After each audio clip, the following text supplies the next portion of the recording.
That really does get me pumped every time I do these shows. That's why I play it. Obviously, this is a behind the scenes episode, and if you haven't seen them before, if you're not sure what this is, essentially, here's what it is. It is an opportunity for you guys to open up the chat room, have fun. It's really a behind the scenes look. There's a couple video segments that I actually have to record, and a couple weeks ago, I think was the first one, thought, hey, why don't we just turn the camera on? People want to come in and watch. It may not be for everybody, but cool. And it's just kind of taken on a life of its own. I see a lot of the same names, a lot of new names every time I do this, and that's a lot of fun. So in between that, I record a couple different segments. Sometimes it's one, sometimes it's a couple. Those then are lifted out and then put on the channel as, the regular videos that you guys are used to seeing. But this particular one is just that, behind the scenes. I open up the phone lines. I mean, who knows what happens? We'll see if our traditional Howard Stern crank caller is going to be first in line, which he has been in the last couple of behind the scenes. Although that's frustrating. I don't know how to block it because it was different numbers each time, sadly. So if you're out there, kick back with the crank calls. It's appreciated. Nobody really cares. But that being said, seems to be a tradition now. So what we're going to do today, there's a couple different videos. And the first one that I'm going to do is probably not big. It's in the title of this, about a secret U.S. moon base document and how that riddle was solved. By some of the comments, that's not supposed to be clickbait.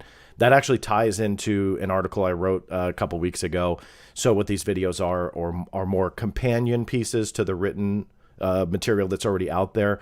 But also, to my surprise, and I always say that, but it really is a surprise every time, that a lot of viewers here just, they don't use social media. So they don't see those articles when I put them out there and miss it. So this may be brand new for some of you.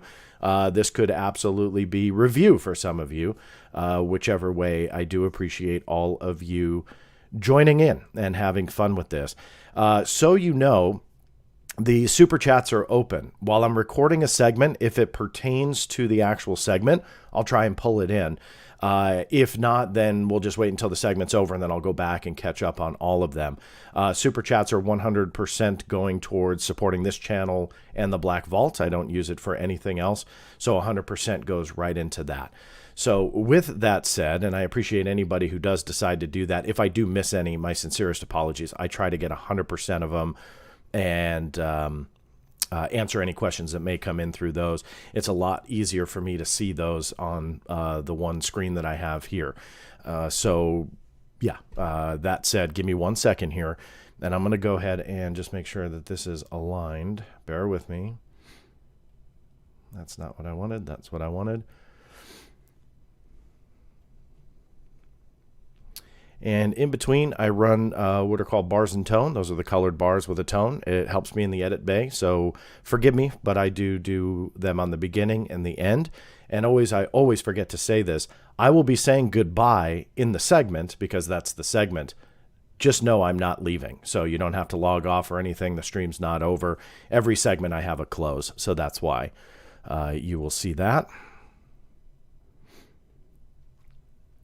Jazz should do a shot every time someone sends John a super chat. Does that mean Jazz is in here? May have missed his... yes, there he is. Jazz Shaw, one of my favorite humans on the planet. He's a very cool guy and pops in from time to time here. You'll also see him on the Unidentified Celebrity Review. And Jazz, I think that is a challenge. I think you should take a shot every time somebody sends me a super chat, and I likely will start sending myself super chats just to put you on camera and have you take shots every time. And you can shoot those martinis, which are fine, Jazz. So that'll be awesome. And let me just get this one out of the way. So again, this one's not going to be too long. I say that and then I talk for 6 hours, but bear with me here. I'm going to go ahead and get this going. And then I'll come back to some of your comments. So bear with me. Here comes the inbound bars and tones. So forgive me. It's about 10 seconds of this.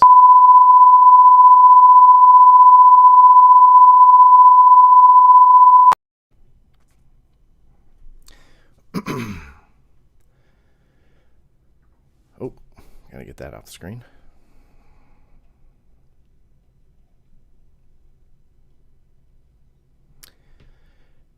Hey everybody, John Greenwald here with theblackvault.com. So I published a story about a document that has created quite a bit of, let's say, hoopla the last couple of years. It actually goes back to 2019, probably even before, and it is a document that comes from WikiLeaks.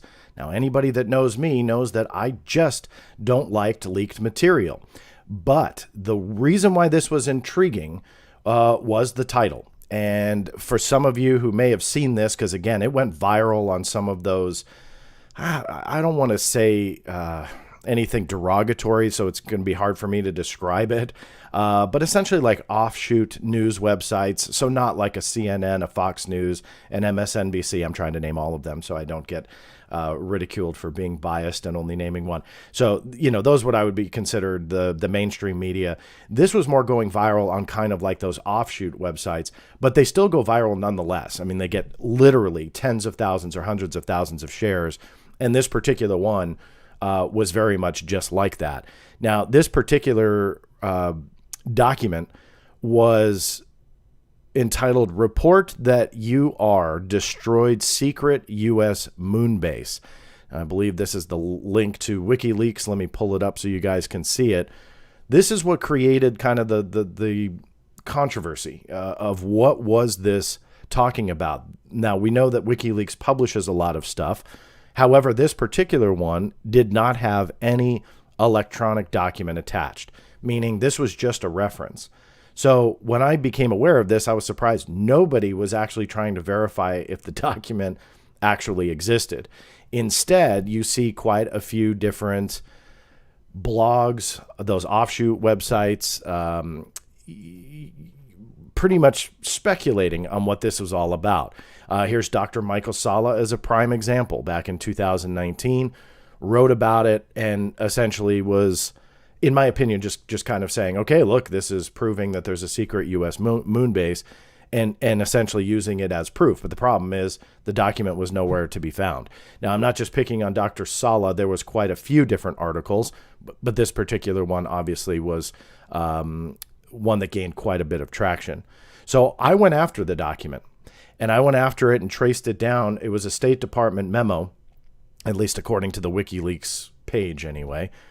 And the date of the document from 1979 was already transferred to the National Archives. Now, I won't bore you guys to death with how that all unfolded, but it took about 2 years to track down.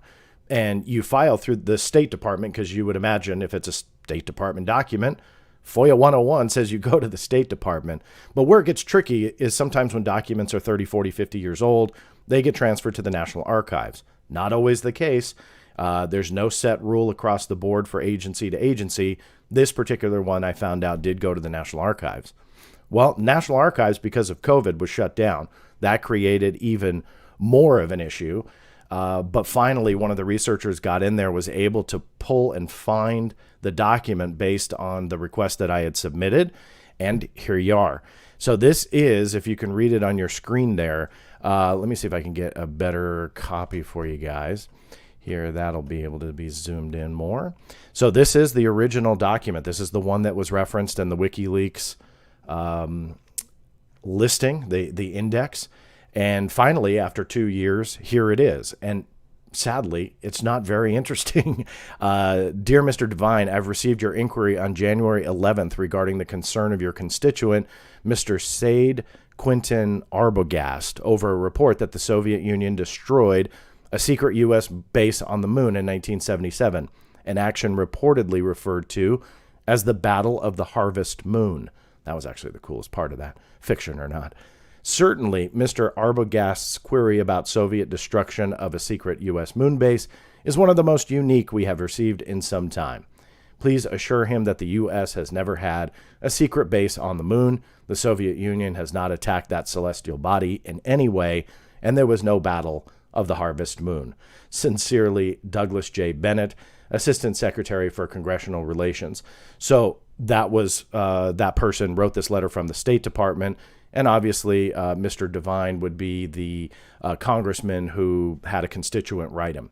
So very kind of, let's just say, uneventful, and very much without really any big capstone to the story to really kind of show, hey, is there something secret going on? But it's a prime example of how rumors on the internet can get going with nothing but a simple reference. So there was no document on this, but it did not stop it from going viral. It did not stop it from getting quite a few headlines, and it did not stop the speculation, which has circulated for quite some time. So sadly, there you go. Not very interesting, but at least it's a mystery and a riddle solved that has gone on for years, and we can put it to bed as absolutely nothing but a congressman writing the State Department based on what somebody told him through a letter, and that's it. Well, until next time, send those rumors, those speculation stories, whatever you might find out there, and I'm happy to try and track things down.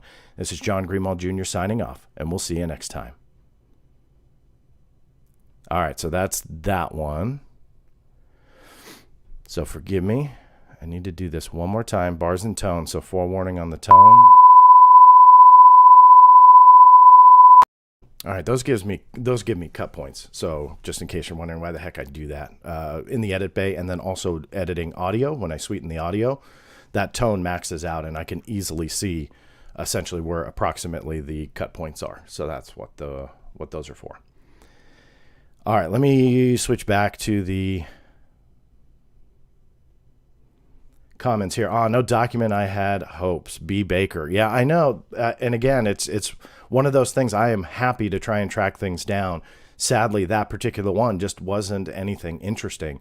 To me, again, that bigger story is people who make mountains out of molehills, you know, and it takes nothing but a simple reference to a document. We don't even know what the document says, and all of a sudden, the internet does the rest. And people are speculating about secret moon bases and so on and so forth. And that becomes very difficult, you know, to combat. Because now doing just that, meaning combating these rumors and trying to track down the root of all of this speculation, you become the bad guy. You know, and then like I've seen a couple comments on some of the videos I've done, especially on the Wilson Davis stuff, where it's like, you're nothing but a debunker now. And it's like, no, quite the opposite, that we have to look at these stories, and I don't mind looking into them, but sometimes they just don't have, you know, an amazing ending. And that's definitely one of them. So, well, that's boring. Zero Cool, you're not far off from that. Sometimes it's better, I guess, not to know. So, yeah, BS, they got something on that moon, interstellar trucker. Well, you never know if they do have something, and let me just explain why. Through the Freedom of Information Act, I've dug up, and I wrote about it in my book, but published all the documents also, and not trying to do a shameless plug there, but for the book, did a whole chapter on a secret moon base that they wanted to actually build. And so during the space program in the early days, we had this public space race push simply because we wanted to beat the Soviet Union. And that was something that obviously America wanted to do.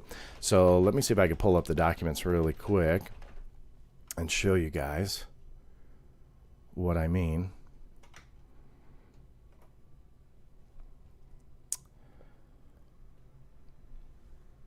So that was the public push for the space race, and the reason why was to, again, beat the Soviets. But when you look at the government documents, the Department of Defense had a completely different objective, and it was how could they militarize the moon? And these are all legit. These are no leaked anything.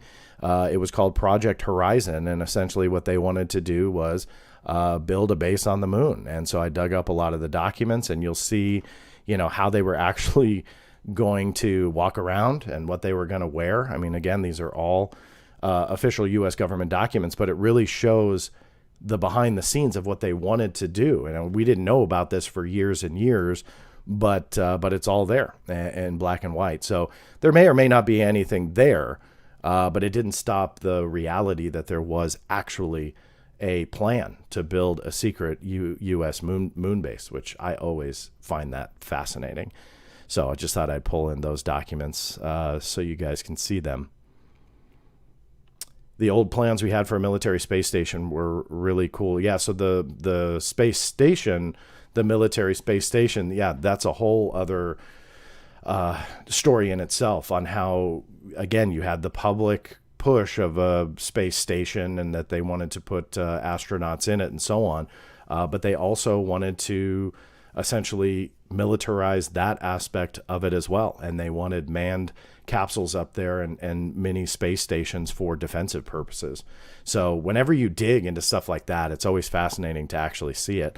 One other thing that I'll pull up for you guys, which it ties into all of this, is the fact that Project A119 was something that the Department of Defense wanted to detonate a nuclear bomb on the surface of the moon. And they essentially didn't do it just simply because it was, stupid. That probably wouldn't have been the brightest of all ideas. But in short, what they wanted to do was essentially show the Soviet Union how powerful we were.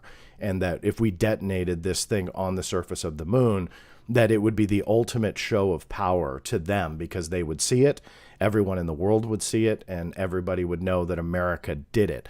And the scientific, however, concerns in the communities were like, you guys are idiots for doing this thing. But documents are there nonetheless. So if you guys want to read all through that, you can see those papers as well. I got them all through the Freedom of Information Act, so you can see those as well.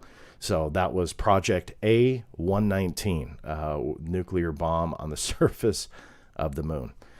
So, all right, let me switch back here. We'll do... It's one hell of a marketing stunt. That's right, Zero Cool.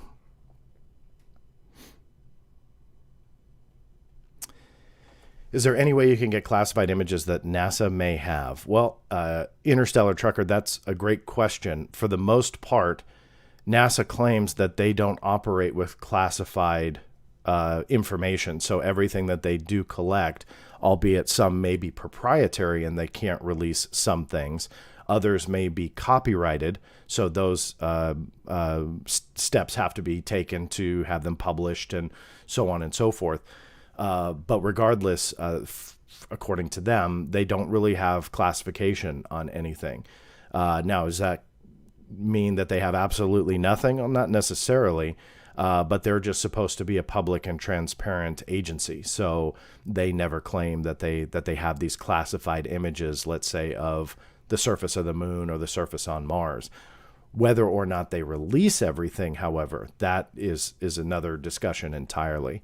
But when it comes to classified information, they're allegedly just completely transparent and don't operate that way, let's say like the Department of Defense or the Department of Energy or so on and so forth. Hacker Gary McKinnon, obviously with his story, if you buy into it, said that there was obviously a lot of classified level programs going on with people in space, and he found that out when he hacked NASA computers. Sadly, we only have his story. We don't have any real evidence to go along with it, but that's the closest you come to any type of classified NASA operation were the claims with Gary McKinnon. Other than that, there's been a couple people that have come forward, Disclosure Project witnesses, also claiming potentially classified data. I don't remember if they used the word classified, but essentially editing and manipulating the images before they went public. So not necessarily classified, but obviously shenanigans nonetheless. So there you have that. Let's see what other questions are coming in, then we'll move on to a second story.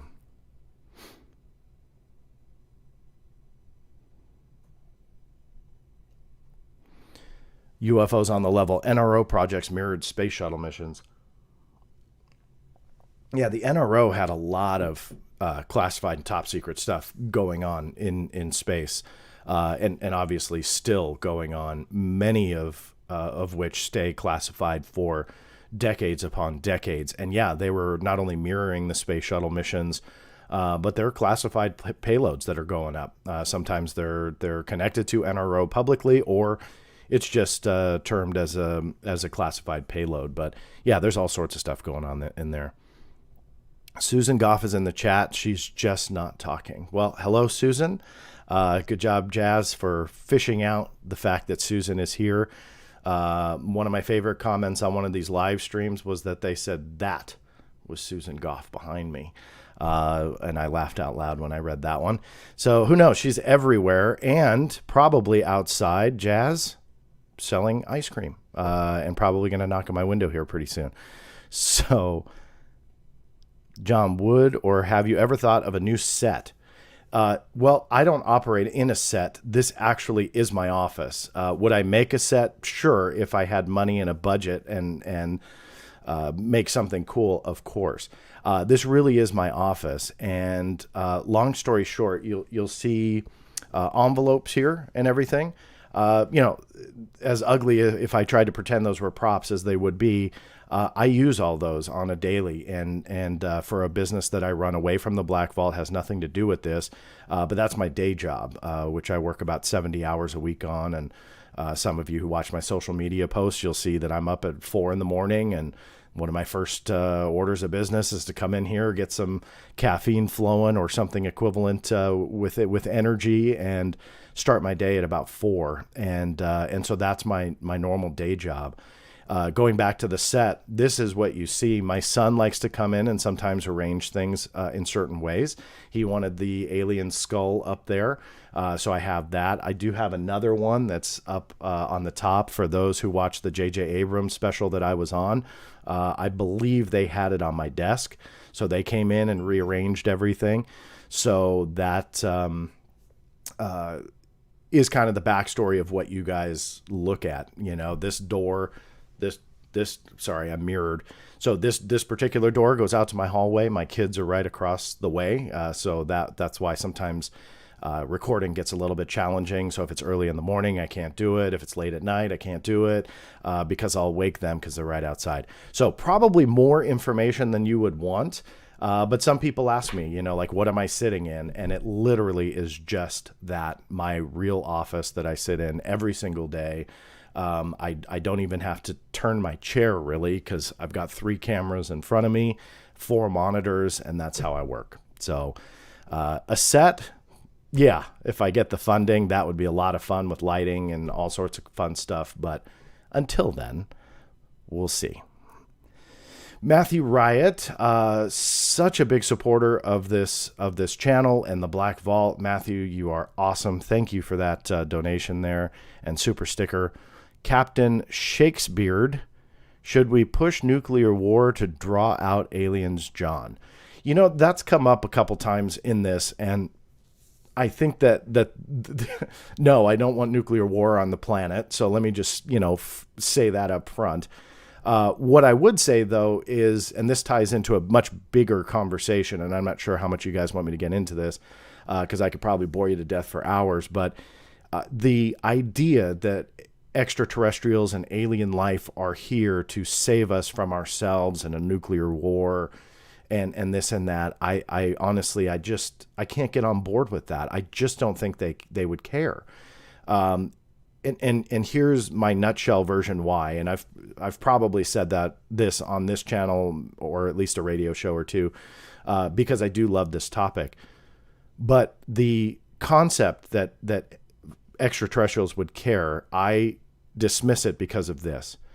If there is an extraterrestrial race out there that would get here and care, quote unquote care, if they are there, that means that the universe is teeming with life. I do not believe that there's only like 2, like us, humanity, and like the one that's trying to save us from ourselves.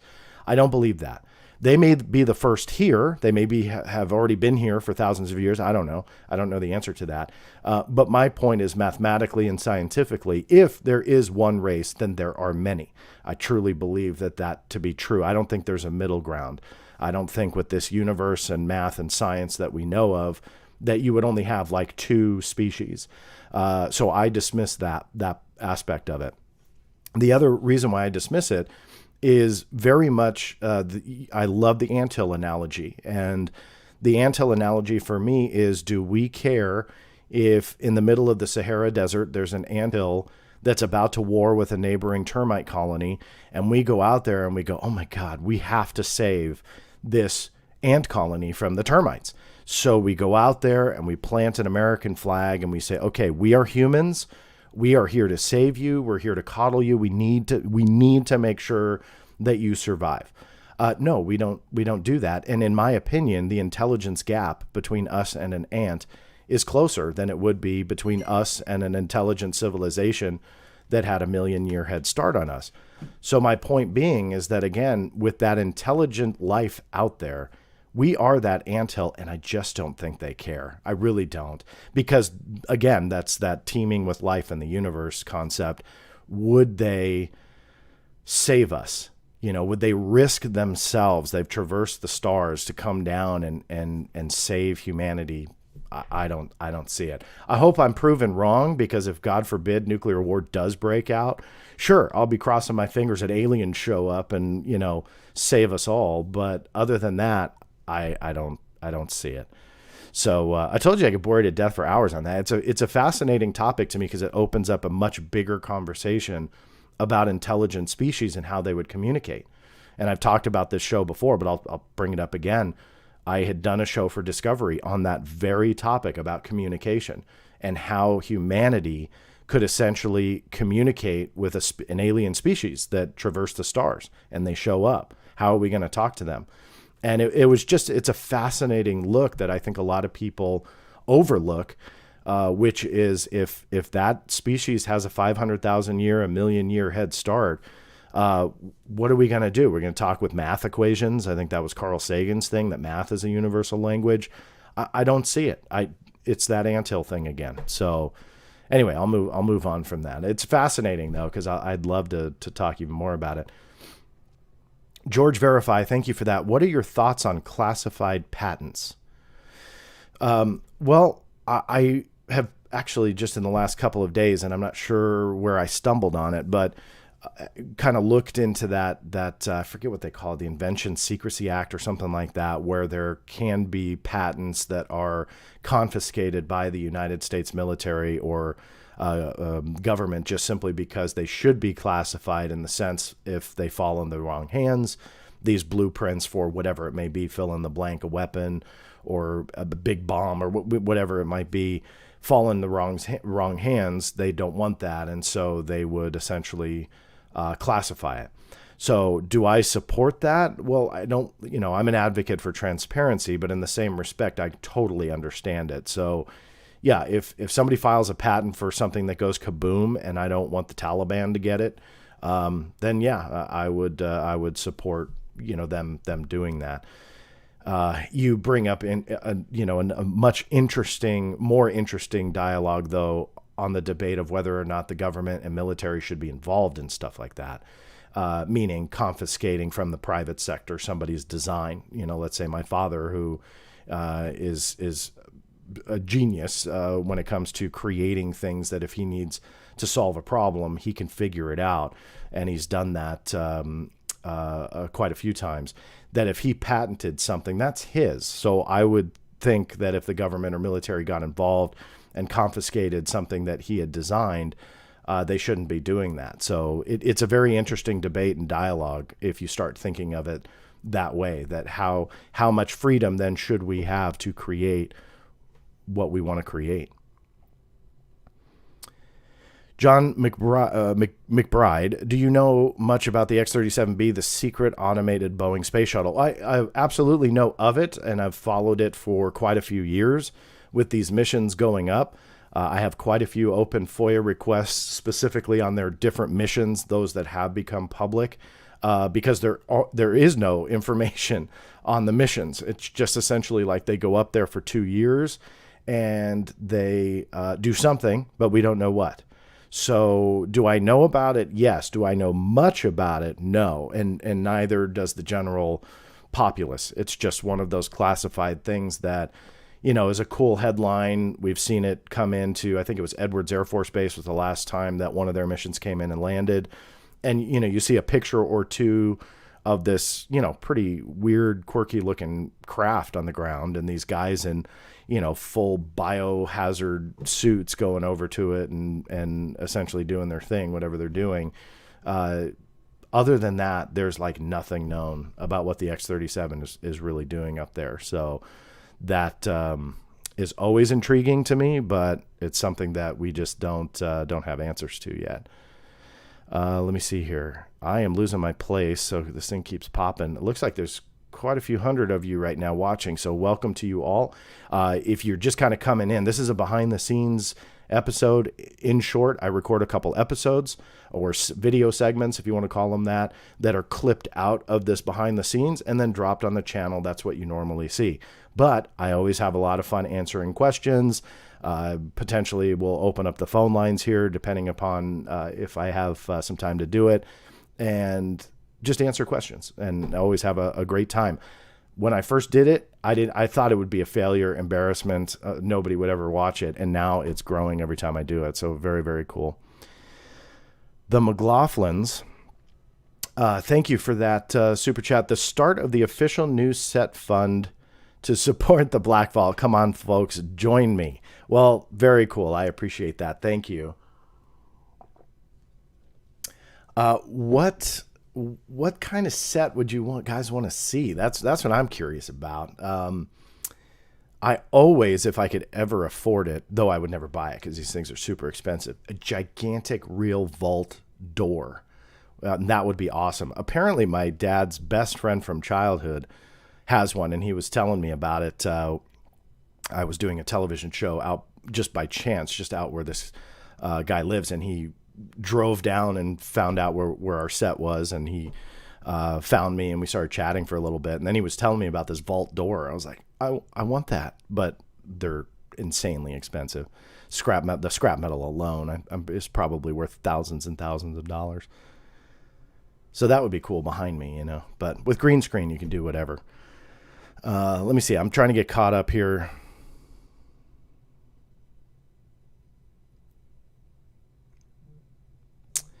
Okay, so it shouldn't be that loud.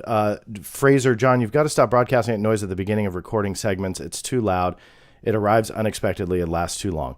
I try and give a warning. It shouldn't be that loud. I have audio meters here now that show me yes, it's an annoying tone. But honestly, if you guys are really annoyed with it, then I'll just try and figure out a different way to mark down segments. It's just makes it a lot easier.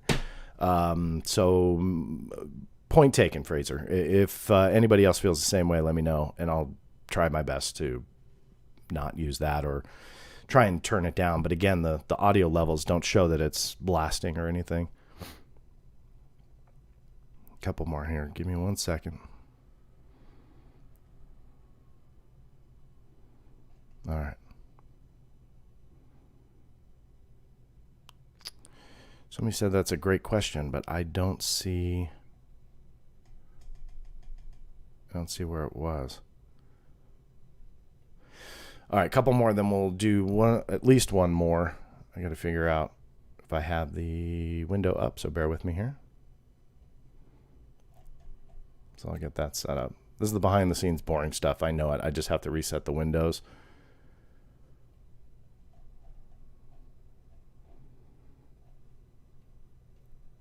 All right, so we're set there. Okay. Jacques O'Neill, great show, John. What are your thoughts on Dr. Gary Nolan? He does a lot of peer reviewing before publishing anything substantial. He is a former associate of Greer. Nolan goes by the book like you. I don't know a ton about him. Very little communication with him, so I can't say that I know him on a personal level, just some Twitter back and forths, but mostly like a year or two. I know he wasn't a fan of some of the stuff that I had published about trying to think back of what it was. I'm guessing it was some of the early ATIP questions and articles and stuff. But regardless, that's my only interaction with him personally. When it comes professionally, yeah, I mean, I'm always intrigued by scientists that are getting involved in this type of research, especially when they peer review their stuff. So whatever, he comes out with eventually, I will definitely be intrigued by. I know that there's been some rumors about what he's had or what he's looking at. I've heard some. I don't know how much is public or maybe what I've heard behind the scenes, but regardless, I know there's a lot of rumors. When it comes down to it, I'll be eager to see whatever he publishes on a peer review level. So yeah, I know that probably doesn't answer your question fully, but hopefully it does a little bit. Hector Morales. Hector, thank you for that donation. I assume you're probably watching from Mexico, so thank you for that. What is the best document you've seen that proves aliens are visiting us? So, Hector, that's a great question, and let me answer it a couple different ways, simply because when it comes to government documents, a true admission that there's aliens visiting us, it doesn't say aliens, right? We don't see extraterrestrial. We don't see anything definitively calling it alien.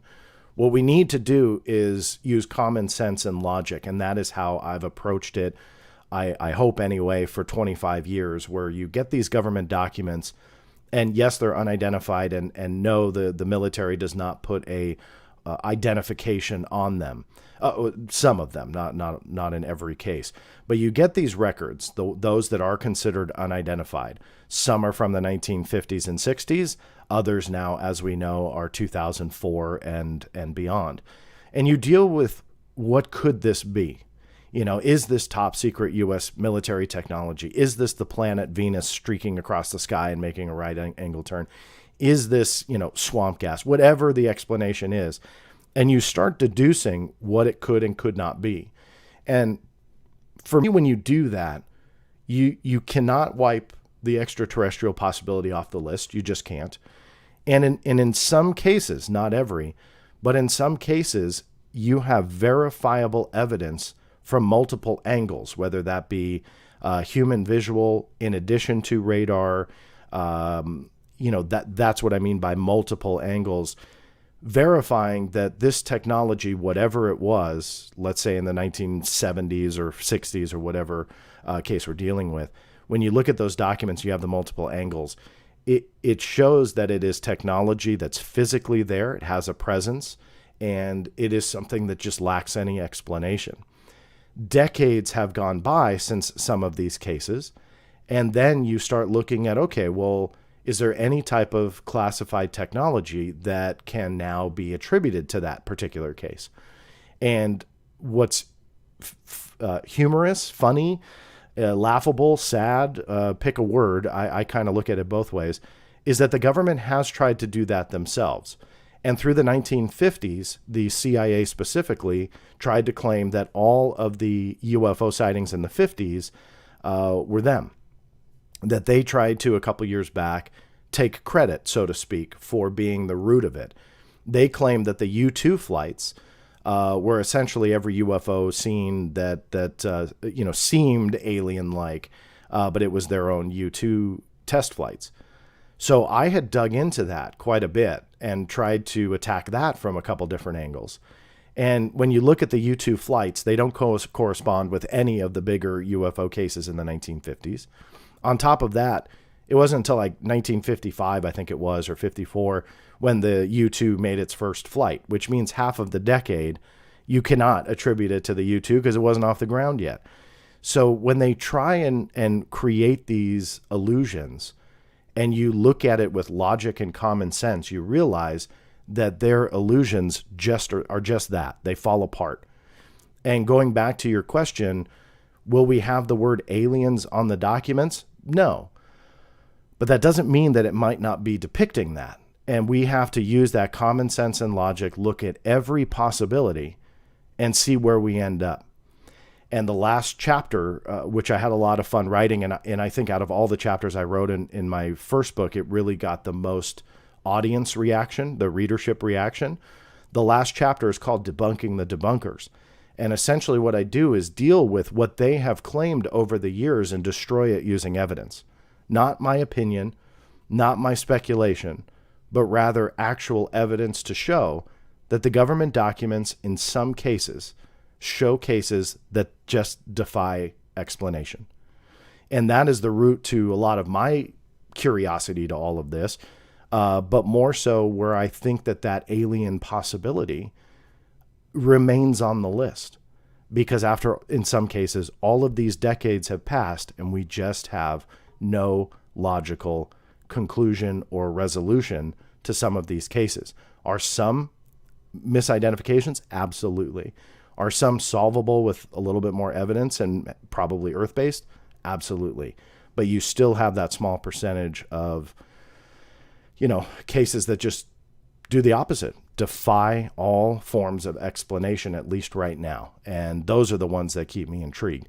If you want a specific case, one of my favorites is the 1976 Iran incident.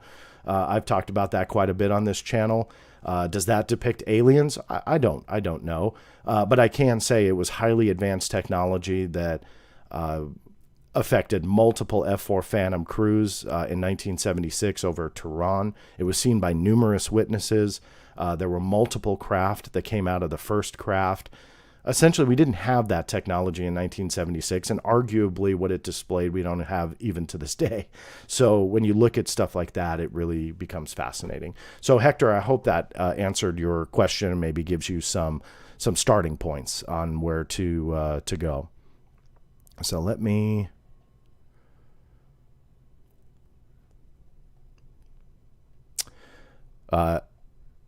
Toby A.M., what happened to using a slate? That's a very fair point.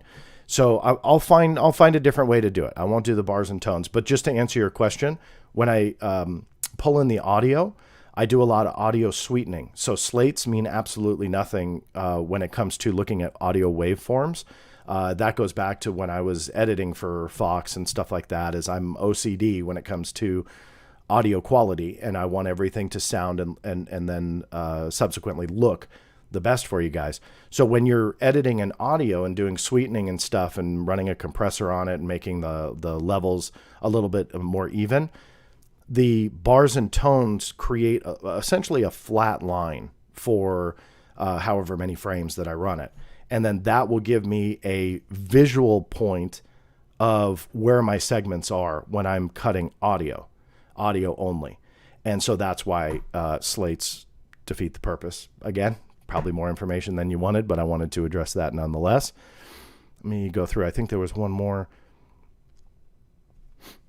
Gwest, or G West, do you ever, and thank you for that support, do you ever reach out to friends/colleagues in other countries that can file FOIA type requests that you can't because you aren't a citizen there? So there are some countries that allow U.S. citizens to do it. To be honest with you, over the years, I've realized how unbelievably awful it is to learn our own U.S. government, and to try and tackle another world government, for me personally, is very difficult, especially with non-English speaking countries.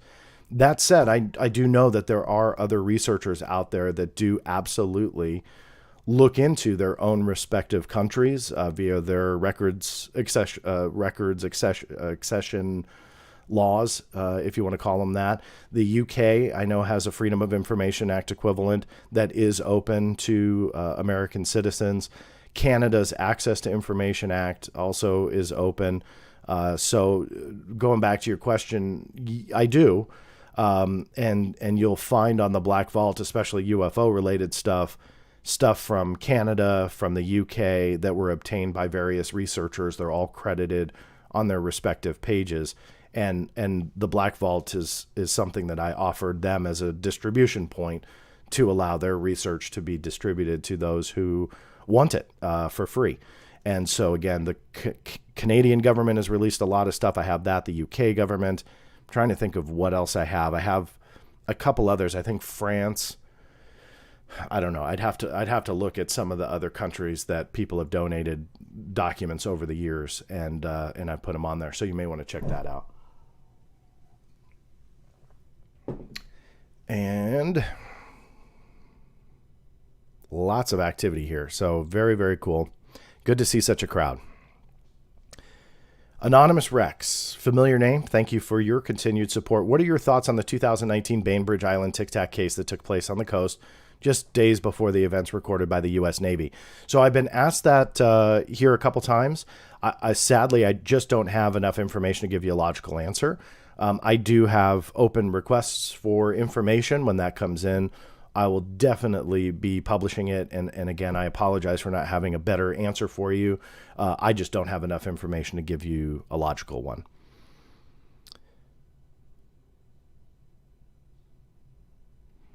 I appreciate that. Bad News Bear 85. John, you give so much of your time with the answers you give. Thank you. It's my pleasure. I love that kind of stuff. Soupy, syncing audio to video is a nightmare, so I know your pain. Yeah, you've probably done it before by the sounds of it, because it is absolutely painful. That is absolutely sure. Or absolutely accurate there.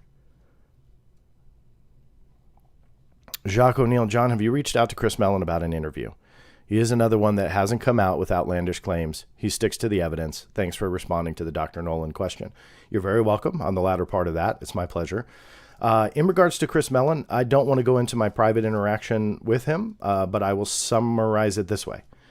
I know, and it doesn't take a genius to figure out, I'm likely not popular to the inner circle of To the Stars Academy, even though Mr. Mellon has now left. I did invite him onto this show. He said no.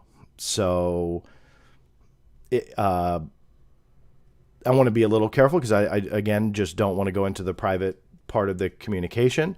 But I will say, just in the grander scope of things, as channel goers here have seen, Luis Elizondo and I, despite having differing views on certain issues, and the fact that I've asked quite a few different questions that don't make a lot of people happy.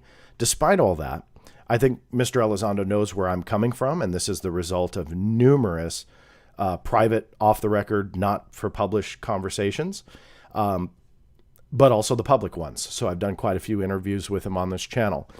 And so I think that he gets it. I think he understands where I'm coming from. I don't want to make it seem like I'm speaking for him, but I think he, to his credit, took some time to really get to know me and realize that the malicious intent that some people think I had, he realized it wasn't malicious.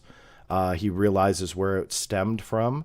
I had said this 1,000 times. I'll say it 1,000 more. Had apologized to him if it came off as malicious, because then I started to catch myself seeing that it was likely coming off as either personal or malicious.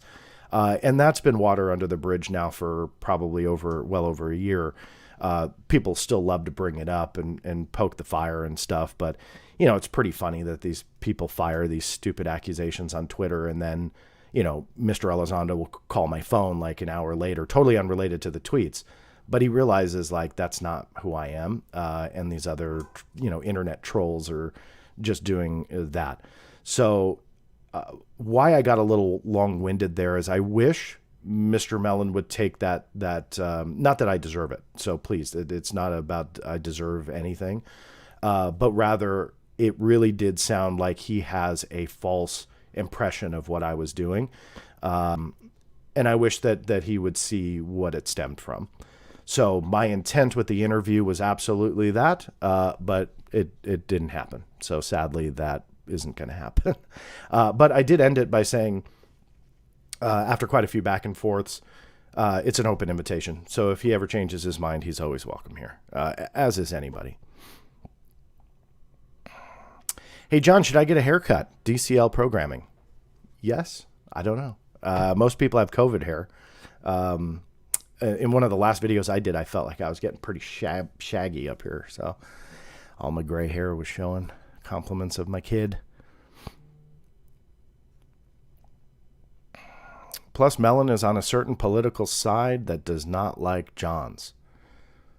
What's my political side? I've tried to stay out of expressing my political side. What I still find so complimenting is that when I get attacked when it comes to political stuff, because I publish quite a few different subjects, as most of you know. UFOs is always the most popular. It's what we talk about a lot. But obviously I publish quite a bit. I have been attacked viciously by both sides of the aisle. So the extreme left and the extreme right and the right. And they both come at me accusing me of touting the other side. And why I find that complimentary is that I'm attacked by both sides. That if I was only attacked by one side, I'd be like, maybe there is a political bias here. But I love that. And that has been true for years. I mean, and just today I published, it wasn't even my words. I just published an article about the White House and Donald Trump essentially disagreeing and citing executive privilege. And the Biden White House is saying they're going to publish information or give it to Congress on what Trump was doing on January 6th. Well, I deal with government secrets / conspiracies, and I love those types of stories. Doesn't matter if I support Biden or Trump or what. And sure enough, like some of the comments on social media were trying to accuse me of, being anti-Trump, or someone said Trump derangement syndrome the other day because I had published an AP story. And it's hilarious. And then the same with the Biden side, and you kind of get it both ways. So, hey, I take that as a compliment, to be honest with you. So I'm kind of curious what political side his is that differs from mine, just simply because I'm not really sure. Todd Limeburner, hey, John, are you concerned of the thinking of the UFO community that a yes means yes and Are you concerned of the thinking of the UFO community that a yes means yes and a no or no comment means yes as well? I find that concerning. Yes, I'm sorry. I had to read that just to make sure I was following it. You're absolutely right. I am incredibly concerned. A no comment is not an affirmation. And I think a lot of people take it that way. A denial is not an affirmation. And sadly, a lot of people take it that way. It's concerning and frustrating because that is where the quote unquote debunker label comes in, when I have to say and remind people that, and most recently the Admiral Wilson stuff, Wilson denying it is not an affirmation. And like somebody cited the actual notes that said, aha, well, the notes said that if it ever became public, Wilson would deny it. And so the notes predicted this, ergo it's true. Well, no, I mean, I think any hoaxer would realize, like, okay, we're making accusations against people here. Let's just throw in there, if they deny it, it's affirmation. And I think people are really reading into that. And it's not just true with Wilson Davis. It's true across the board. And that's what's frustrating when you try and essentially separate the wheat from the chaff and make heads or tails out of all of this. And a lot of times the evidence falls flat, and no does not mean yes, but you need that to be true in order to get to the finish line of what I call their predetermined conclusion. So what a lot of people do, and I'm not just saying this about Wilson Davis, but there's a lot of different cases, but just using that because it's a fresh example and something that's been a hot topic for the last couple of weeks.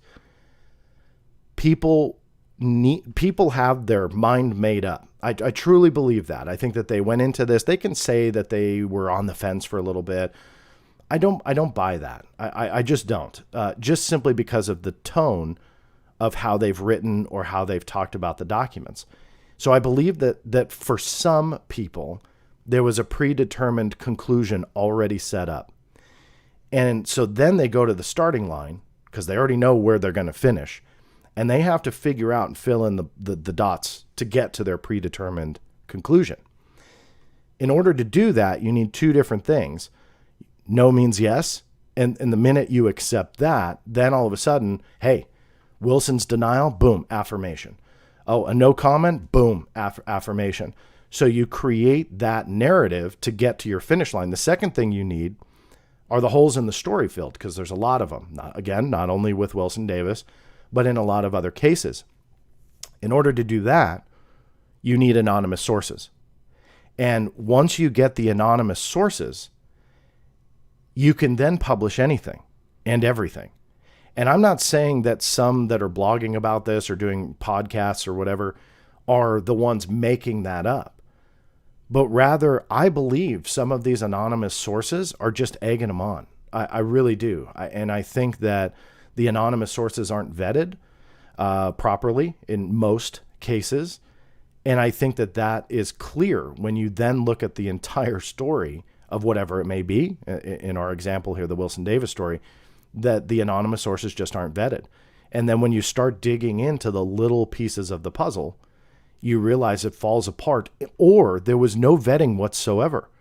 And just keeping in line with the Wilson Davis example, that NRO document, which I just did a big video on, you can destroy that document. It's in my opinion, a clear hoax.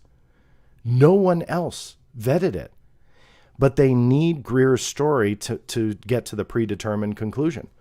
And so that's what I mean, is that things are very concerning for me when it comes to the UFO community, because there's so much great information. There's so much eyewitness testimony out there from reputable people, military and beyond. There's so much great stuff. We don't need all this other crap, you know? But for some, it's truly a game. And when you look at some of these stories, it becomes a LARP, which is a live action role playing game, LARP. And I, when I first heard that, kind of laughed it off and thought, okay, well, that's a stupid way to term it. But now you look at it and you look at these different stories, and it goes beyond UFOs. I mean, you look at different conspiracy theories out there that have been prevalent the last couple of years. It is a game to some people, and it's a game complete with heroes, with villains, with secret spies and anonymous sources. There are clans, like gaming clans on, let's say, UFO Twitter, where they get together and, you know, if somebody hurts their narrative, they go on the attack. It really, truly is, I think, it has turned into a game, a fictional, fantasy-like game. And that, to me, is the most concerning part about some aspects to this, because there is so much great information that I think if we focused on that, we'd be a lot better off. But instead, the game has morphed into these many other stories that absolutely muddy the water. So give me 1 second here, and I'll answer some more questions. I might have a special guest coming in for a short interview and a fun story. So bear with me here. I need to send the invitation because I forgot to do that.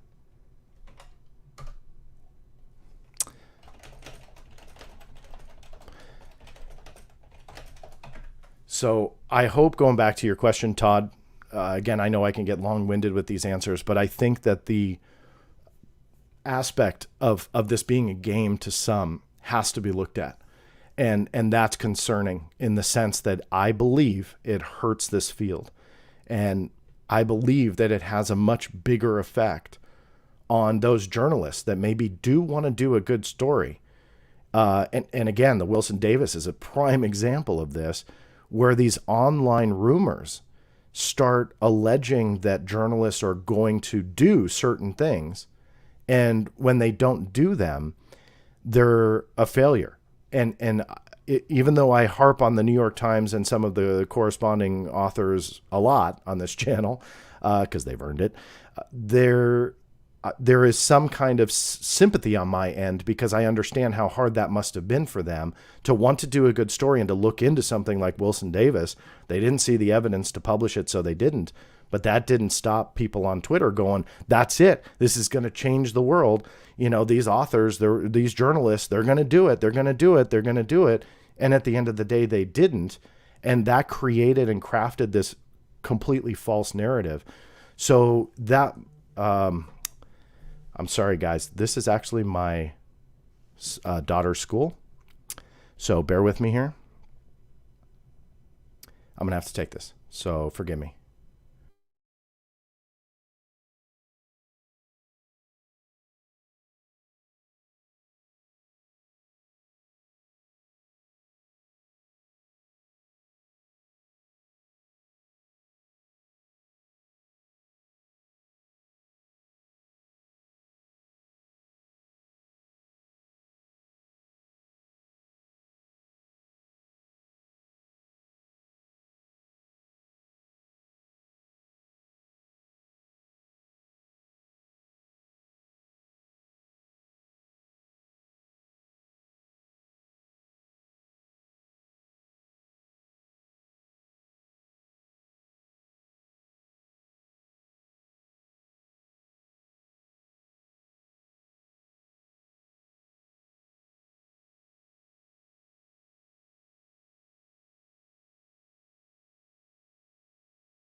Okay, so I'm sorry about that, guys. I may have to cut this short.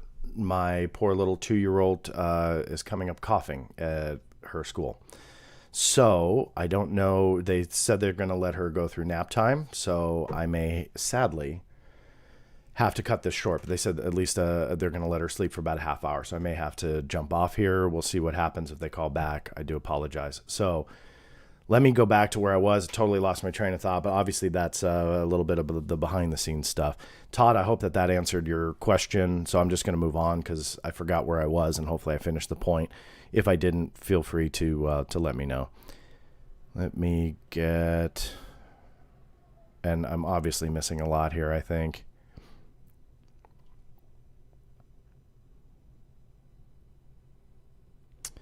I hope I didn't miss anything prior to this. If I did, I truly, truly apologize. There's a lot of people here all chatting. There's over 300 of you right now.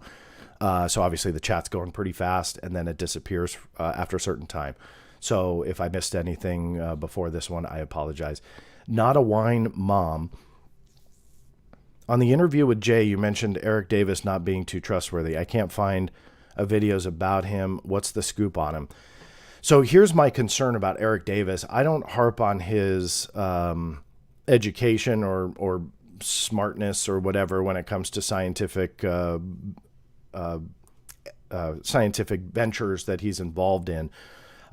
He could be a genius for all I know. That is not something that I've ever talked about. What does concern me is some of the information that he has put out there in the public realm, mainly on social media and Facebook posts, which are factually wrong. He has spoken about the Freedom of Information Act, document declassification, and classified record handling procedures.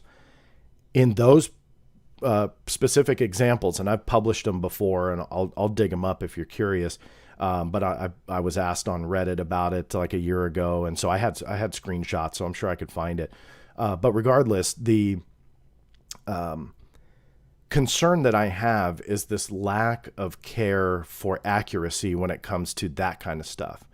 And essentially what he was saying was that people like me would never find anything through FOIA because that stuff has to sit there for, I think he said 25 years. Again, don't quote me, but it was at least 25, if not 50 years before it's ever reviewed for declassification. So essentially what he was trying to cultivate was this false narrative that anything related to ATIP we'll never find out for at least 25 to 50 years, whatever he said, which is entirely untrue.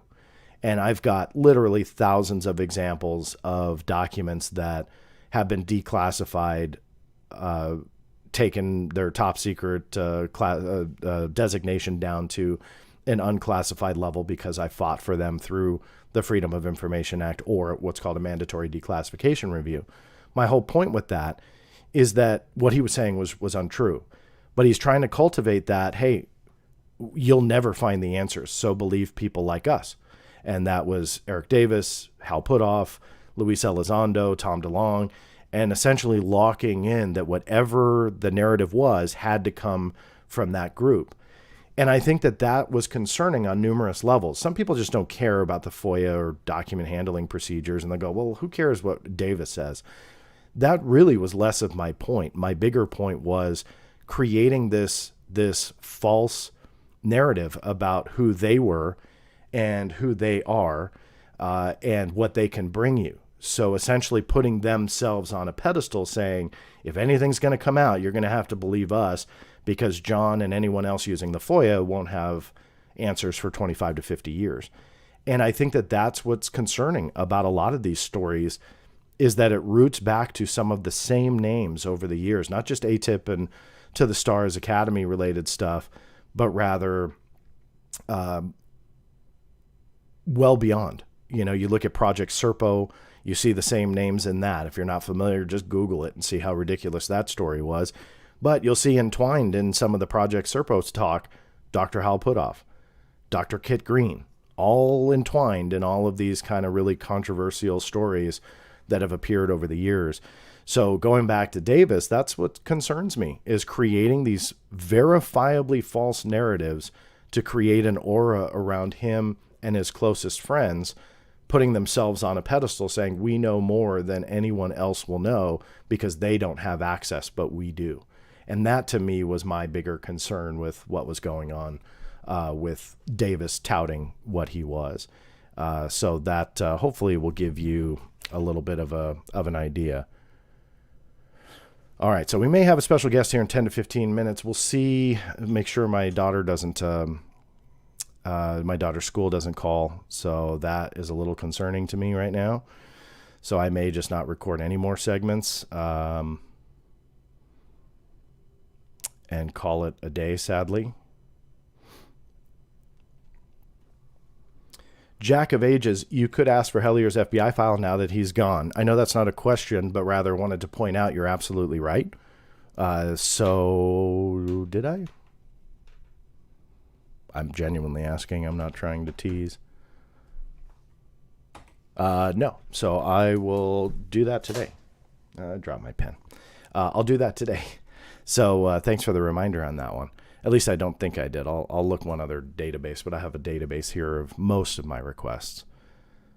So we'll see.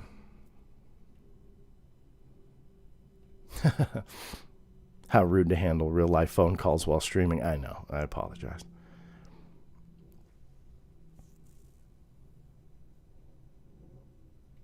All right. I think I got to all of the questions here. This one just caught my eye. Some dude, I think most of these anonymous sources are the same people from Bigelow, NIDS, TTSA crowd. I don't think you're far off on that at all, honestly. I mean, I think that a lot of these anonymous sources, we probably would recognize the names. I believe that some who have blogged about them and so on, and they give the caveats of, wasn't a government employee or this or that. The writing is on the wall that it's probably like one of 4 different people, and you can start seeing who that is. And I think that that's kind of the very frustrating aspect of anonymous sources, is that most people want to use that as kind of a show that they are more in the know than you, and their blog is that much more important because they have sources and you don't. They've seen evidence that you haven't. And that, I think, is something that just needs to go away, honestly, because we're not talking about an Associated Press level journalist who's writing about this saying we have an anonymous source who XYZ. I would be much more interested in any story that had anonymous sources from an AP level journalist doing that. But instead, we have bloggers, right? Or people that are doing whatever news site that they want to try and create. But at the end of the day, they're not the AP, they're not Reuters. And so they want to create this essential aura around them that they're more important than you. And that is the most frustrating aspect to UFO reporting nowadays, because these anonymous sources, you have to ask the logical question. Why would you go to a blogger to tout your story? That if you truly were this, I'll use Edward Snowden as an example. If you truly were this Edward Snowden type person who had access to classified information that could literally change humanity as we know it, you go to a blogger to tell your story, right? You go to a non-reputable source, or again, I don't want to insult anybody, but it's not AP. Why wouldn't you just jump and go to AP? Why wouldn't you go to Reuters, or even New York Times or something? They have anonymous source procedures on how they handle that. So if they really wanted anonymity, they would get it, because these mainstream outlets have the track record of hiding identities to anonymous sources. But on top of that, they have the know-how to get this out to a wide array of people. But instead, they use these blogs or these Twitter accounts that have sources.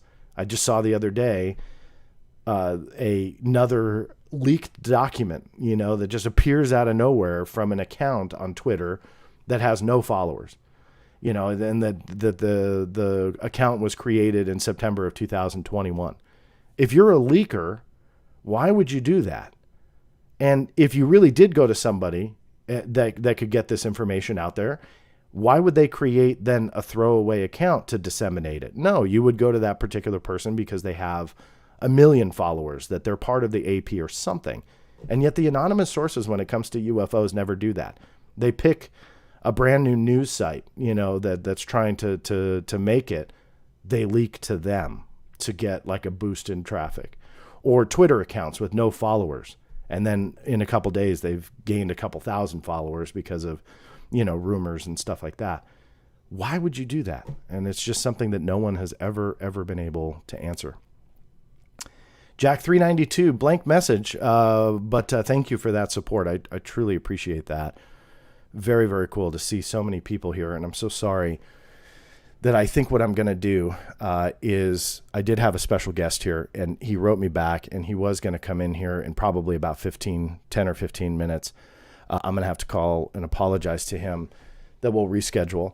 Reason is I'm going to probably go get my daughter at this point just to make sure she's okay. If it was any other time of where we live and we weren't in COVID era, I wouldn't be as concerned, but obviously I'm fairly concerned.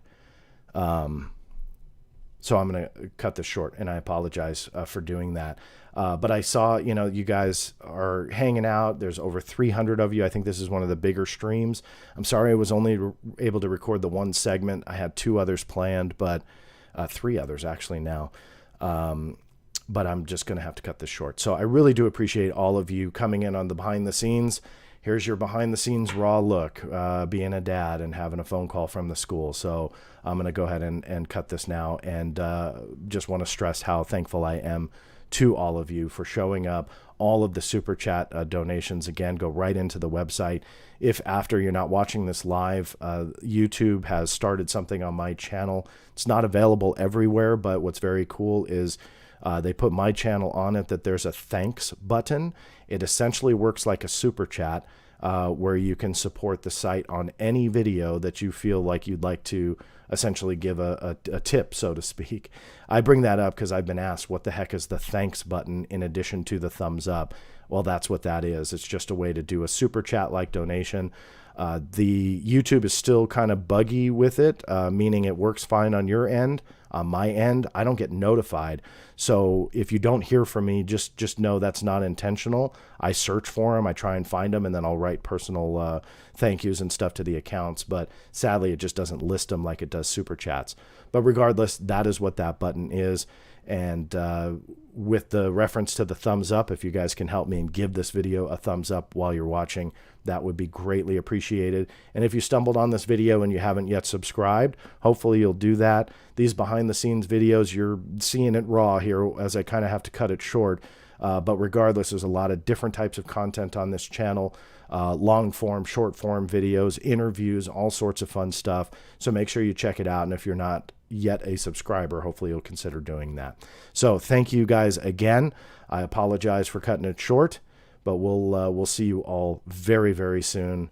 I've got to record those other segments anyway, so maybe you'll see me pop in tomorrow and we'll do another one of these, and hopefully under better circumstances. All right. Thank you so much. We'll see you next time.